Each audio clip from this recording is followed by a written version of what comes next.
جیا خان کی موت کا کیس نہ صرف بالی ووڈ بلکہ انڈین سینما کی حالیہ تاریخ کا سب سے متنازع ترین اور پر اسرار ترین کیس ہے۔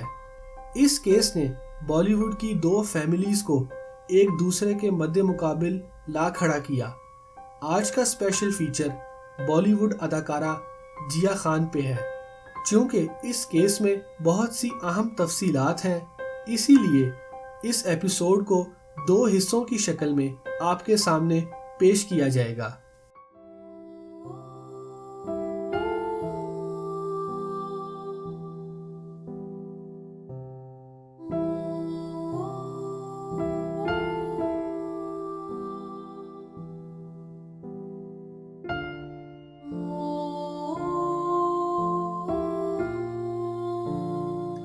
نفیسہ خان، جن کو جیا خان کے نام سے بالی ووڈ میں شہرت ملی، 1988 کو نیو یارک میں پیدا ہوئیں۔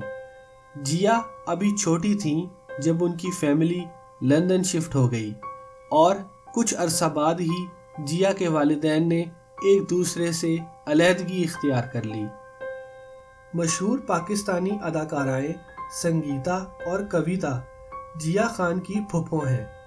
17 سالہ جیا نیو یارک میں ڈرامہ کی اسٹوڈنٹ تھیں جب انہیں فلم نشبد میں امیتابھ بچن کے ساتھ اداکاری کی پیشکش ہوئی۔ یہاں جیا خان کے بوائے فرینڈ سورج پنچولی کا ذکر کرنا بے حد ضروری ہے۔ سورج مشہور بالی ووڈ اداکار آدتیہ پنچولی اور زرینہ وہاب کا بیٹا ہے۔ سورج جیا سے 2012 ستمبر میں فیس بک کے ذریعے ملا۔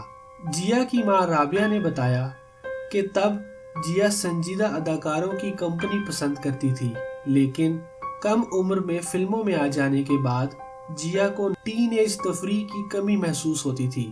سورج کی باڈی بلڈرز والی جسامت تھی اور پارٹیوں اور تیز رفتار کاروں کا شوق رکھتا تھا۔ سورج اور جیا تقریباً 9 ماہ تک ڈیٹس پہ جاتے رہے۔ اس کیس کو سمجھنے کے لیے اس دن کے تمام معمولات، جس دن جیا کی موت واقع ہوئی، کو جاننا بہت ضروری ہے۔ 3 جون 2013 کو جیا خان نے drama series game of Thrones دیکھ کر شام گزارنے کا پلان بنایا۔ 25 سالہ برٹش بالی ووڈ سٹار جیا خان اپنی سب سے چھوٹی بہن کویتا کے استقبال کے لیے جاگتے رہنا چاہتی تھیں، جو کہ ہیتھرو ایئرپورٹ برطانیہ سے فلائٹ کے ذریعے صبح 3 بجے ممبئی پہنچ رہی تھیں۔ جیا اسی دن دوپہر میں اپنی بہن کویتا کے لیے بازار سے کچھ جیولری خرید کر لائی تھیں اور کویتا کے آنے پہ اسے دینا چاہتی تھیں۔ دونوں بہنوں نے جہاز کی روانگی سے قبل ایک دوسرے سے بذریعہ میسیجز نان سٹاپ باتیں کی۔ جیا کی ماں رابعہ خان قریباً رات 9 بجے کچھ دوستوں کے ساتھ شام کے کھانے کے لیے جب باہر گئیں تو اس وقت جیا گھر میں اکیلی تھیں۔ 9:37 پہ جیا کی والدہ نے جیا کو فون کر کے یاد دلایا کہ رات کا کھانا کھانا نہ بھولے۔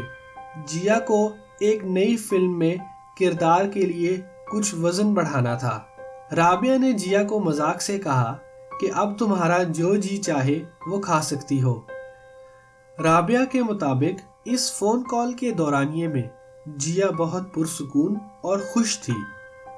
جیا کی زندگی کے آخری 2 گھنٹوں میں کیا ہوا، اس کے بارے میں بہت ہی کم معلومات ہیں۔ 9:37 پہ اپنی ماں رابعہ سے بات کرنے کے بعد جیا کے فون ریکارڈز بتاتے ہیں کہ ان کی سورج کے ساتھ چند فون کالز پہ بہت مختصر گفتگو ہوئی۔ سورج اس رات 10:30 بجے تک کسی ہوٹل میں اپنے ایک دوست کے ساتھ ڈنر کر رہا تھا۔ عینی شاہدین کا کہنا ہے کہ انہوں نے دن کے پہلے پہر جیا اور سورج کو فون پر ایک دوسرے سے جھگڑتے ہوئے سنا۔ رات 10 بجے کے قریب جیا کے گھر پر لگے CCTV کیمرے میں دیکھا گیا کہ ایک پھول والا پھولوں کی ڈیلیوری کے لیے آیا۔ تھوڑی دیر بعد جیا وہی پھولوں کا گلدستہ اپنے چوکیدار کو کوڑے میں پھینکنے کے لیے دیتی ہوئی دیکھی گئی۔ گلدستے میں موجود کارڈ، جو کہ پولیس کو بعد میں ملا، اس پہ لکھا تھا